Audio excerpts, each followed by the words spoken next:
Hi, I'm Sharon Renfro.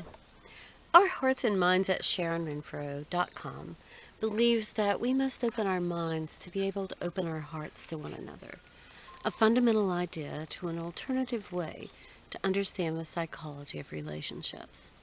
Now, this means that thinking is the key to having stable, long-term, committed, meaningfully connected relationships.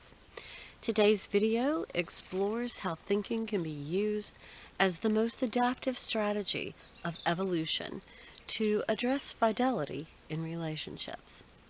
Now, I'm going to talk about the 3 steps of thinking very briefly, and then I'm going to give some examples so that you can learn how to use thinking to address your relationship issues. So the first step of thinking is to research, and that means that we gather objective and pertinent information. And I'm going to give some examples. Number 1, the most ancient brain system of evolution is the emotional system, a psychological strategy to promote individual safety in the context of relationships.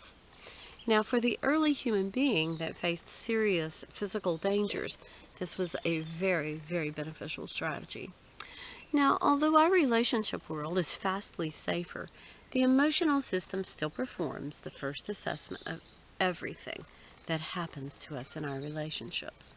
Number 2, the lizard brain, the emotional system, uses the simplest cues to perform a very black and white, very simple determination of safety or threat of the individual.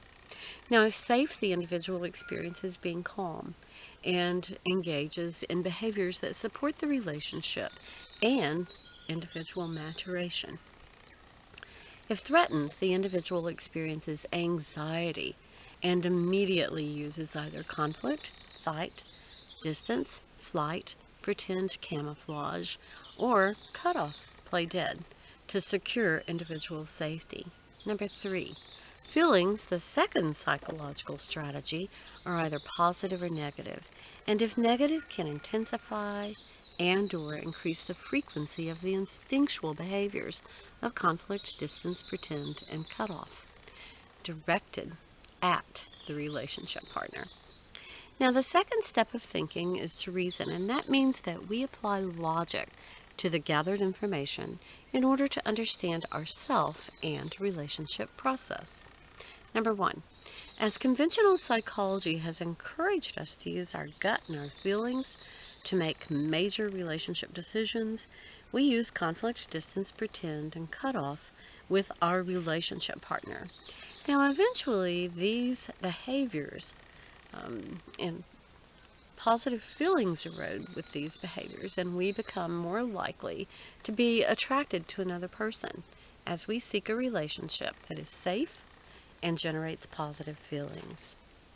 Number 2, constantly assessing for safety or threat does not promote ethical behaviors as we engage in ridiculously simplistic ways to understand our world. Number 2, the emotional system functions solely to keep the individual safe, and the individual relates to his or her relationship partner with instinctual behaviors. With little to no regard for the relationship partner, we are much less likely to consider how our behavior may impact our relationship partner. Number 4, the emotional assessment focuses solely on the here and now. We don't consider the consequences of infidelity. If the relationship results in the assessment of safety and the feelings are positive, that's pretty much all that matters. It is the extent of our consideration. Step 3, in the process of thinking, is reflection. Now, that means that we consider our own needs, understand that we are part of a system, can place ourselves in the other person's shoes, we can consider future consequences, and we can experience and act on empathy for another person. Number 1, it's much more likely that an individual will have an affair if he or she experiences anxiety related to a perceived threat with his or her relationship partner than if he or she uses thought to make decisions about the relationship. Number 2, The choice is between conflict, distance, pretend, or cutoff, or principled behavior based on a deep understanding of relationship process. 3. Thinking does not guarantee relationship success, but the chances are greatly improved with thought. Now, if these ideas have been beneficial to you, like us so that others can find us. You can also find more information and in-depth discussion of these ideas in our free podcast series, Our Hearts and Minds, The Psychology of Relationships, at SharonRenfro.com or at CastBox.